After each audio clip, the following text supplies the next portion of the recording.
Episode ২৪-এ শুরুতেই দেখি লি এখনও চুনিওকে তার বাবার অতীতের ঘটনার গল্প শোনাচ্ছিল।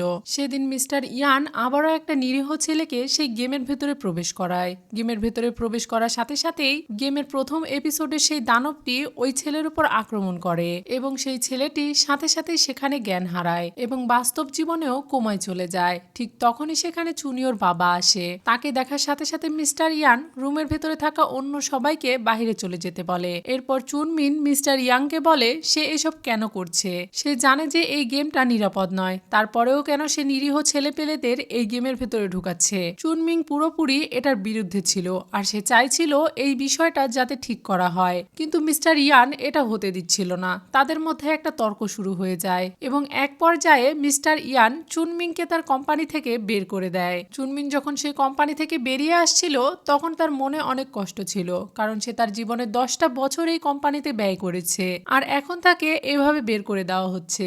এটা যেন সে মেনেই নিতে পারছিল না। সে কোম্পানির বাইরে দাঁড়িয়ে তার মেয়ের ছবি দেখছিল আর ভাবছিল সে এই প্রজেক্টটা শুরুই করেছিল তার মেয়ের জন্য আর সে এখনো এটা শেষ করতে পারলো না। তাই সে মনে মনে ঠিক করে সে এত সহজে হাল ছেড়ে দিবে না। এই গেমটা তৈরি করতে গিয়ে সে তার জীবনের মূল্যবান সময় হারিয়েছে এবং সে আসলে একটা ভালো বাবা হয়ে উঠতে পারেনি। এসব কিছু ভেবে সে চুনিওর সাথে দেখা করতে গিয়েছিল।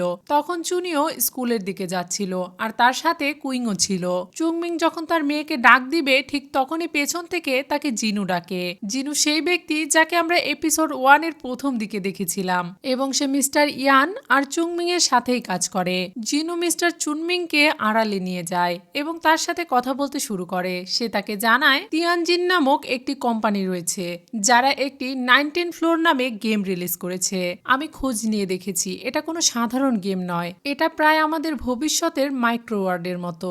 জিনু তাকে আরো জানায় এই কোম্পানিটা কয়েক মাস আগেই খোলা হয়েছে আর সে সন্দেহ করছে যে এই কোম্পানির পেছনে তাদের খুব পরিচিত মানুষের হাত রয়েছে। তখন চুনমিন বুঝে যায় যে এটা মিস্টার ইয়ানের কাজ আর সে জিনুকে বলে আমাকে এটা থামাতেই হবে। তখন জিনুও তার সাথে যেতে চায়, কিন্তু চুনমিং তাকে এসবের ভেতরে জড়াতে বারণ করে আর তাকে বলে আমি যতক্ষণ না তোমাকে ডাকছি ততক্ষণ তুমি চুপ করে থাকবে। এটা বলে চুনমিং রওনা দেয় তিয়ানজিন কোম্পানিতে। সেখানে যাওয়ার পর সে তাদের বসের সাথে দেখা করতে চায়। সে জানতই যে সেটা মিস্টার ইয়ানই হবে। সে শুধু মিস্টার ইয়ানের সাথে দেখা করে তাকে থামাতে চেয়েছিল, তাকে বোঝাতে চেয়েছিল সে যেটা করছে এটা ঠিক নয়, কিন্তু তারা তাকে কোম্পানির ভেতরেই ঢুকতে দেয়নি আর গেট থেকেই ধাক্কা দিয়ে বের করে দেয়। ঠিক তখনই আমি বুঝতে পারলাম যে মিস্টার ইয়ান আর কখনোই থামবে না, কিন্তু যদি একবার এই গেমটা রিলিজ হয়ে যায় তাহলে অনেক মানুষের জীবন বিপদে পড়বে। তাই আমি ঠিক করলাম সমাজের কোনো ক্ষতি হওয়ার আগেই আমাকে এটা থামাতে হবে।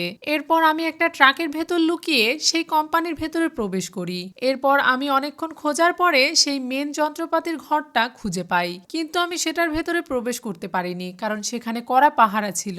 এরপর সে অন্য একটা সাইড দিয়ে লুকিয়ে সেই ঘরের ভেতরে প্রবেশ করে। এরপর সে সিস্টেমের মাধ্যমে সেই গেমটির ভেতরে যায়। সেখানে গিয়ে সে তো পুরোই অবাক হয়ে যায়, কারণ সে যেভাবে গেমটা ডিজাইন করেছিল গেমটা সেরকম ছিল না। সে দেখতে পায় সেখানে একটা টাওয়ারের বদলে বিশাল বড় বিল্ডিং রয়েছে, যেটা দেখতেও অনেক ভয়ানক ছিল। এরপর চুনমিং সে বিল্ডিং এর ভেতরে প্রবেশ করে আর সেখানে গিয়েই সে লুকানোর দরজা খুঁজে বের করছিল। আসলে সে যখন গেমটা তৈরি করেছিল তখন সেই গেমের ভেতরে একটা লুকানোর দরজাও তৈরি করেছিল যেখান থেকে সেই গেমটা নিয়ন্ত্রণ করা যায়, কিন্তু এখন সে ওই দরজাটা খুঁজে পাচ্ছিল না কারণ ডিজাইনের মধ্যে অনেক কিছু পরিবর্তন করা হয়েছে। তাই এখন তাকে এই গেমটার লেভেল পার করতে হবে, এরপরেই হয়তো সে ওই দরজাটা খুঁজে পাবে। এখন সে গেমের ভেতরে ওই দরজাটা খুঁজে বের করার চেষ্টা করছিল আর এভাবেই সে এক লেভেল থেকে অন্য আরেকটা লেভেলে গিয়ে পৌঁছায়। সেখানে যাওয়ার পর সে ওই জোকারের পুতুলটির দিকে তাকিয়ে দেখতে থাকে। ঠিক তখনই পাশ থেকে কেউ একজন এসে তার পেটে চাকু মেরে দেয়। চুনমিন যখন তার মুখোশ খুলে ফেলে তখন সে দেখতে পায় এটা আসলে মিস্টার ইয়ান। তাই সে তাকে ধাক্কা মেরে দ্রুত সেখান থেকে পালিয়ে যায়। এরপর অনেক দিন হয়ে যায়, চুনমিং এর কোনো খোঁজ পাওয়া যায়নি। জিনু এটা বুঝতে পারে আর সেও তিয়ানজিন কোম্পানিতে চলে আসে। এরপর সে ওই গেমে প্রবেশ করে আর তখনই আমরা এপিসোড 1-এর প্রথমের সেই কাহিনীটা দেখতে পাই, যখন একটা দানব জিনুকে তাড়া করে বেড়াচ্ছিল আর একটা লোক তাকে সাইডে নিয়ে গিয়ে মুখ চেপে ধরে। সেই লোকটি আসলে আর কেউ নয় বরং চুনমিং ছিল। চুনমিং তাকে জিজ্ঞাসা করে সে কিভাবে এই গেমে প্রবেশ করলো। তখন জিনু তাকে জানায় সে যেদিন তিয়ানজিনকে খোঁজার জন্য কোম্পানিতে এসেছিল তারপর থেকেই সে নিখোঁজ ছিল। তাই তার সন্দেহ হয় আর সে তিয়ানজিন কোম্পানিতে লুকিয়ে লুকিয়ে আসে। এরপর সে তাদের গেমের হেলমেটটি চুরি করে এবং তাদের গেমের সিস্টেমও হ্যাক করে। তখন চুনমিং তাকে বলে, তুমি এরকমটা কেন করেছো? জিনু তাকে জানায় পরিস্থিতি খুবই খারাপ, তাই সে এটা করতে বাধ্য হয়েছে, কারণ তার মেয়ে চুনিও বিপদে আছে। তিয়ানজিন কোম্পানি তাকে টার্গেট করেছে।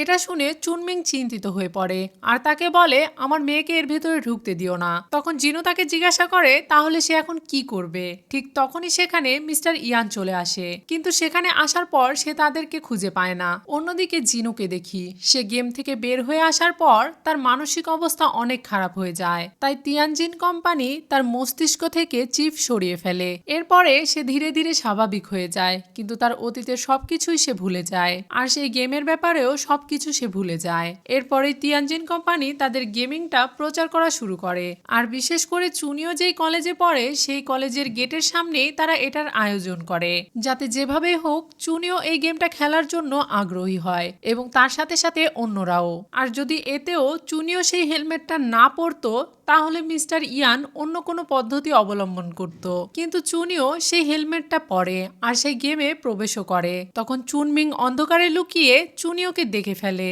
আর সে বুঝতে পারে তারা ইতোমধ্যেই চুনিওর ক্ষতি করে ফেলেছে। মিস্টার ইয়ান এই সব কিছু করেছে শুধুমাত্র চুনমিংকে বের করার জন্য। চুনমিংও এই জিনিসটা বুঝতে পারে। সেদিন শুধু চুনিও এই গেমে প্রবেশ করেছিল না, তার সাথে লিনও প্রবেশ করেছিল, কিন্তু যখনই লিন সেই গেমের ভেতরে প্রবেশ করে তখন চুনিও সেখান থেকে বেরিয়ে যায়। এরপর চুনমিং ভাবতে থাকে যে করে হোক মিস্টার ইয়ানের কাছ থেকে সে নিজেকে লুকিয়ে রাখবে এবং তার মেয়েকেও রক্ষা করবে। এবং সেই দিনই যখন তাদের কলেজের বাসের অ্যাক্সিডেন্ট হলো তখন সবাই আহত হয়ে যায়। অন্যদিকে লিনের মস্তিষ্কে অনেক গভীরভাবে আঘাত লাগে, যার কারণে সে কোমায় চলে যায়। অন্যদিকে সে গেমের লিফটের ভেতরেও প্রবেশ করে গিয়েছিল। ঠিক তখনই এই ঘটনা ঘটে। চুনমিং এবং লিনের চিফ একত্রে করা হয় এবং লিফটের ভেতরেই চুনমিং লিনের মস্তিষ্কে প্রবেশ করে। তারা সবাই সেদিন দুর্ঘটনায় আহত হয়েছিল আর সেই আহতর সুযোগ নিয়ে মিস্টার ইয়ান তাদের সবাইকে একসাথে গেমের ভেতরে প্রবেশ করায় আর সেই দিন থেকেই এই গেম শুরু হয়েছিল। মিস্টার ইয়ান চেয়েছিল চুনিওকে টার্গেট করবে আর চুনমিংকে আড়াল থেকে বের করে আনবে। প্রথম দিন যখন গেমের ভেতরে চুনিও লিনকে দেখেছিল সেদিন আসলে তার সামনে লিন ছিল না, বরং লিনের মস্তিষ্কের ভেতরে চুনিওর বাবা চুনমিং ছিল। লেই তাদের সবাইকে বলছিল আঙ্কেল এই কাজটা করেছিল কারণ সে জানতো যে মিস্টার ইয়ান আড়াল থেকে এই গেমটা দেখবে, তাই সে চুনিওকে বাঁচানোর জন্য লিন সেজে তাদের সাথে ছিল এতদিন। এই সবকিছু শুনে সুবিন তাকে বলে এই সবকিছু কতটা অবিশ্বাস্যকর। আঙ্কেল লিন তো মিথ্যা কথাও বলতে পারে, সে যে সত্যি কথা বলেছে এটার কি গ্যারান্টি? তখন লে তাকে বলে কারণ আমি তাকে বিশ্বাস করি এবং এর থেকেও বড় বিষয় হলো সে মাজলিনী। তখন বাওয়ান তার কাছে জানতে চায় মাজলিনীকে। তখন লেই তাদেরকে বলে 3 বছর আগে ভার্চুয়াল প্রযুক্তি নিয়ে গবেষণা করার সময় তিনি আমার সিনিয়র ছিলেন এবং প্রযুক্তিগত দিক দিয়ে তিনি অনেক দক্ষ ছিলেন। আমি যেদিন প্রথমবার সেই 19 ফ্লোর গেমে প্রবেশ করি সেদিন রাতে আমাকে মাজলিনী SMS করে আর আমিও তার সাথে এই গেমের ব্যাপারে অনেক কিছু শেয়ার করি। সে আসলে অনেক আগে থেকেই এই গেমের ব্যাপারে সবকিছুই জানতো আর প্রতিদিন অল্প অল্প করে সে আমার সাথে সবকিছু শেয়ার করত এবং আমিও এটা শুনতে অনেক আগ্রহী হয়ে পড়ি। এরপরেই আমি মাইক্রোটেক সম্পর্কে জানতে পারি এবং তিয়ানজিন কোম্পানির সাথে তাদের কি সম্পর্ক এসব কিছু আমাকে জানায়। মাজলিনীর সাথে হওয়া কথোপকথন এবং SMS এর ব্যাপারে লেই তাদের সবাইকে সবকিছু খুলে বলে। তখন সুবিন তাকে জিজ্ঞাসা করে সে তাদেরকে এই বিষয়টা আগে কেন জানায়নি। তখন লেই তাদেরকে বলে কারণ মাজলিনী তাকে নিষেধ করেছিল এই ব্যাপারে জানাতে, কারণ যদি একবার তার পরিচয় ফাঁস হয়ে যায় তাহলে সে এবং আমরা সবাই বিপদে পড়ব আর আমিও তাকে আগে কখনো দেখিনি, তাই আমি এই বিষয়ে কাউকে জানাইনি। তখন সুবিন তাকে বলে যেহেতু আপনি মাজলিনীকে ব্যক্তিগতভাবে দেখেননি তাহলে আপনি এটা কিভাবে বিশ্বাস করতে পারেন যে সেই আসলে আঙ্কেল লিন? আপনি তো এটা প্রমাণ করতে পারবেন না যে তিনি আসলে চুনিওর বাবা। তখনই সেখানে মিস্টার নিয়ান চলে আসে আর তাদের সবাইকে বলে আমি হলাম মিস্টার নিয়ান, চেনজির বাবা। আমি প্রমাণ করতে পারবো যে চুংমিনি আসলে লিন। মিস্টার ইয়ান তাদের সবাইকে এই বিষয়টা বুঝিয়ে বলে। এরপর লেই চুনিওকে বলে গতকাল রাতে লিন তার কাছে এসে সেই ডিভাইসটা ঠিক করে দিয়েছিল। এরপরে মিস্টার ইয়ান প্রযুক্তির মাধ্যমে তাদের চিপটা বের করে দিয়েছে, তাই এখন তাদেরকে আর কেউ জোর করে সেই গেমে প্রবেশ করাতে পারবে না, তারা এখন এটা থেকে মুক্ত। তখন চুনিও মিস্টার নিয়ানকে প্রশ্ন করে, শুনেছি আপনার মাইক্রোটেক নাকি মিস্টার ইয়ানের সাথে গভীরভাবে যুক্ত রয়েছে। তখন মিস্টার নিয়ান তাকে জানায় আসলে মাইক্রোটেক মিস্টার ইয়ানেরই কোম্পানি, আমি শুধু এটার একটা মুখ মাত্র। তখন চুনিও তাকে প্রশ্ন করে, তাহলে আপনি আমাদেরকে সাহায্য কেন করছেন? তখন মিস্টার ইয়ান তাদেরকে বলে, কারণ চুনমিং আমার সাথে দেখা করতে এসেছিল, সে আমাকে বলেছিল আমি যদি চুনিও সহ তোমাদের সবার চিপ বের করতে সাহায্য করি তাহলে সে গেমের ভেতরে প্রবেশ করে আমার মেয়ের চেতনা ফিরিয়ে আনবে। যেহেতু মিস্টার ইয়ান এই গেম নিয়ে পাগল হয়ে গিয়েছে তাই আমি এই শর্তটা মেনে নেই। তখন লেই তাকে জিজ্ঞাসা করে, তাহলে চুনমিং এখন কোথায় আছে? তখন মিস্টার নিয়ান তাদেরকে জানায় সেই গেমের ভেতরে আলটিমেট স্পেস নামে একটি লেভেল রয়েছে, যেখানে ওই গেমে মারা যাওয়ার ব্যক্তিদের চেতনা বন্দী থাকে। ওই দুনিয়াটা একদম বাস্তব দুনিয়ার মতো, যেখানে মানুষ খেতে পারে, ঘুমাতে পারে এবং বাস্তব দুনিয়ার মতোই চলাফেরা করতে পারে। আমি মনে করি সেই দুনিয়া থেকে যদি কেউ বের হয়ে আসতে পারে এবং পালাতে পারে তাহলে সেটা চুনমিং। এরপর মিস্টার নিয়ান সেই গেমিং এর হেলমেটটা চুনিওকে দেয় আর তাকে বলে গেমের ভেতরে তার বাবার কিছু ভিডিও ফুটেজ ডাউনলোড করা আছে, সময় পেলে সেগুলো দেখতে।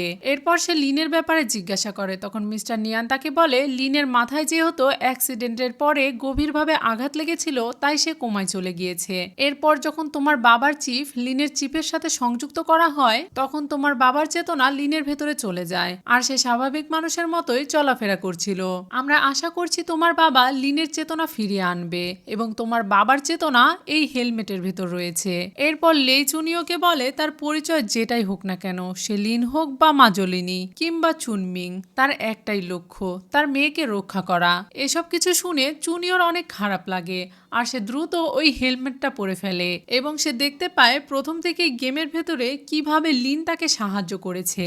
আসলে লিনের রূপে তার বাবা তাকে সব বিষয়ে সাহায্য করেছে, প্রত্যেকটা গেমে তাকে আড়ালে থেকে প্রোটেক্ট করেছে আর শেষ পর্যন্ত তার একটাই ইচ্ছা ছিল যে তার মেয়ের ভবিষ্যৎ যাতে সুন্দর হয় এবং সে যাতে ভালো থাকে। এসব কিছু জানার পরে চুনিওর মন অনেক খারাপ হয়ে যায় আর সে মন খারাপ করে তার ক্লাসে চলে যায়। সেখানে গিয়ে দেখে তার ক্লাসের ভেতরে সুফিন, নান আর বাওয়ান বসে আছে। সে তাদের কাছে গিয়ে জিজ্ঞাসা করে তারা এখানে কি করছে। তখন তারা তাকে জানায় তারা এখানে ক্লাস করতে এসেছে। তখন চুনিও তাদেরকে প্রশ্ন করে আজকে কি ক্লাস বলো, কিন্তু তারা কেউই সেটা বলতে পারে না। আসলে এত কিছু ঘটে যাওয়ার পর চুনিওর মন অনেক খারাপ আছে, যেটা তারা সবাই জানে আর এটার জন্যই তারা চুনিওকে সঙ্গ দিতে তার ক্লাসে এসেছে। কিন্তু চুনিও তাদের সবাইকে বলে সে অনেক ভালো আছে, তাই তাকে নিয়ে চিন্তা করার কোনো প্রয়োজন নেই। কিছুক্ষণ পরে তার ক্লাস টিচার চলে আসে আর তারা তিনজন সেখান থেকে বেরিয়ে চলে যায়। চুনিও ক্লাসে বসে থাকলেও তার মনোযোগ ক্লাসে ছিল না, তার বাবার কথা তার বারবার মনে পড়ছিল।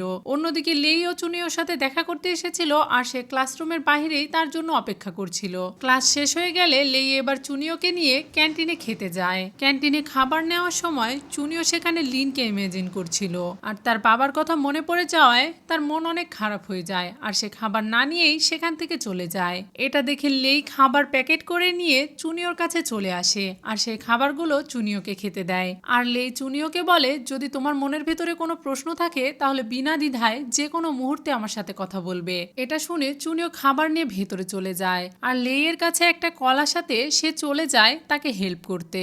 ভেতরে যাওয়ার পর চুনিওকে খাবার প্যাকেট করে নিয়ে আসতে দেখে নান তাকে জিজ্ঞাসা করে তুমি কি খাওয়ার সব সময় প্যাকেট করে রুমে নিয়ে এসে খাও? তখন চুনিও তাকে হ্যাঁ বলে আর সেখানেই চুপ করে বসে থাকে। তখন নান তাকে লক্ষ্য করে আর তাকে বলে চুনিও গেমের ভেতরে হোক বা বাহিরে যখনই তোমার কোনো হেল্পের প্রয়োজন হবে সবার আগে তুমি আমাকে জানাবে। এটা বলতেই নানের কাছে একটা SMS আসে আর তাকে দেখা করতে বলে। তখন নান সেখান থেকে সাথে সাথে বাহিরে চলে যায়। অন্যদিকে মিস্টার ইয়ানকে দেখি সে আর তার ম্যানেজার চুনমিংকে দেখছিল।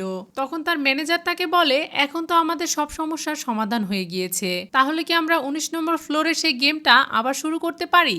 এটা শুনে মিস্টার ইয়ান তাকে হ্যাঁ বলে আর সে ওখান থেকে চলে যায়। তখন মিস্টার ইয়ান নিজেই বলতে শুরু করে, চুনমিং, তোমার জন্য এখানে একটা আলাদা জায়গা রয়েছে। কেন আপনি নিজের জন্য সবকিছু কঠিন করে ফেলছেন? সে তার দিকে তাকিয়ে তাকে দেখছিল আর বলছিল, এই মুখটা এখনো চেনা চেনা লাগছে। আর আজকের এই এপিসোডটি এখানেই শেষ হয়ে যায়। তো ভিউয়ার্স, এই ড্রামাটি আপনাদের কাছে কেমন লাগছে তা আমাকে কমেন্ট বক্সে কমেন্ট করে অবশ্যই জানাবেন। আর আমার ভিডিওগুলি যদি আপনাদের কাছে ভালো লেগে থাকে তাহলে আমার চ্যানেলে সাবস্ক্রাইব করে বেল বাটনে অলে ক্লিক করে রাখবেন, যাতে ভিডিও পোস্ট করার সাথে সাথে নোটিফিকেশন সবার আগে আপনার কাছে পৌঁছে যায়। আজকের মতো এখানেই বিদায়, কথা হবে অন্য কোনো ভিডিওতে।